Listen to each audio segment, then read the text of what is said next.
lightning round talk speaker is a University of Michigan graduate and founder of Sophos, a lightweight location-based Q&A app for college students to enable rapid knowledge sharing.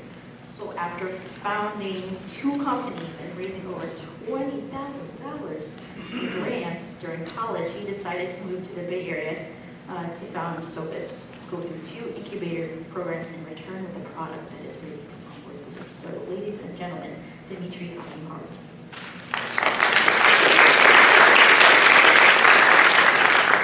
Hello. Does that work? No? No. Hello? Okay, great. Yeah, I didn't know you did this question. I submitted it. Yeah. Anyways, so hello everyone. Thanks so much for coming today, and it's an honor for me to talk in front of you. Just 5 minutes.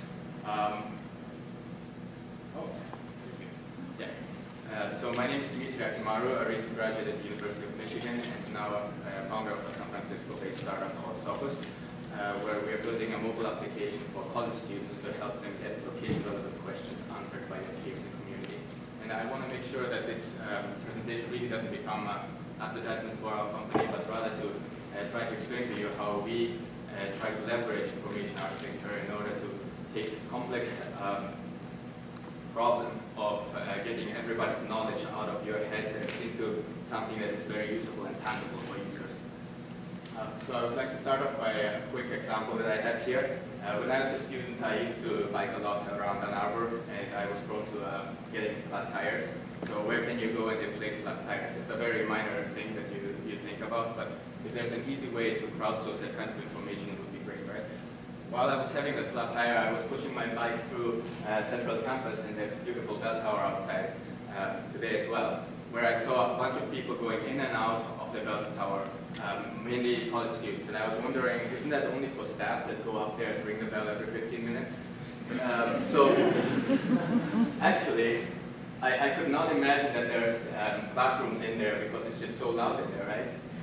Just constantly ringing. So we built this convenient small app. There's somebody that asked that very question, and if you go into it, you try to organize the information really well so that it's easy to understand. And Javier there, yeah, it's a real user actually, answered me within 10 minutes telling me that UMS is in there, and then kept going about how it's actually not that loud because they have some kind of soundproof system in there, and students are taking classes in the bell tower, which I found awesome. Likewise with the problem with the deflated bike tire, you can go to the website and just try bike, and sure enough, somebody answered that question and knew that there is a bike, a pump near CC level. So there's actually a pump around that location.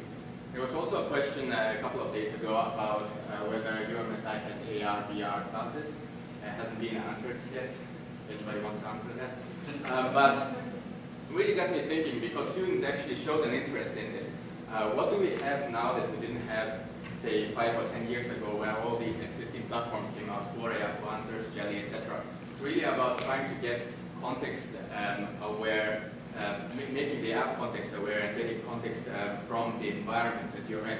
So we really focus on creating an app that is relevant, not just in terms of location or how the user is using, because we're using some machine learning algorithms, etc., to try to understand how the user is actually using it and what they're interested in, but also about taking into account, for example, the weather, the location that you're moving to, and provide them with the most relevant information. Also, we have to ensure that the information is up to date. So unlike Quora, for example, where they write really big paragraphs of information, which is great for their use, we were trying to focus on getting bursts of information that are really brief and up to date. And finally, it had to be a delightful way to consolidate that vast amount of knowledge that we have to something that is very tangible and easy to use.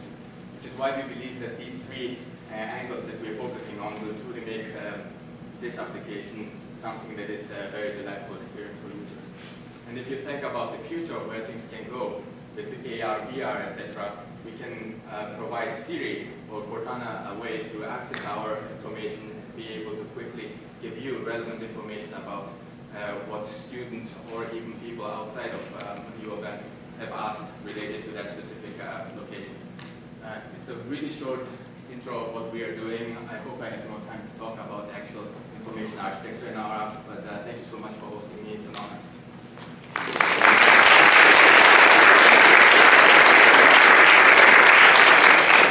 Thank you, Dimitri. Okay, questions from the audience? Going once? Going twice? Okay.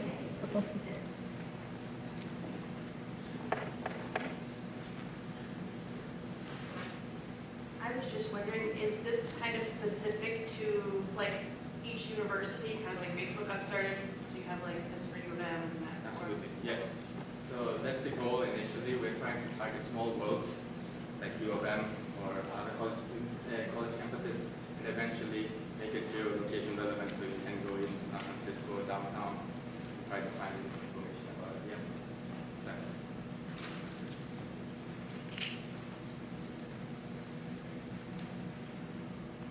What kinds of things are you doing to sustain growth and get awareness out there of this app? Yes, so one of the things we're doing right now is creating a program with the University for Student Ambassadors to let other students know about the app. Also, we've seen some viral growth within the app, so being able to share some information because this is really a useful tool for students and to let other friends as well know that this information is out there. It actually works really well for us.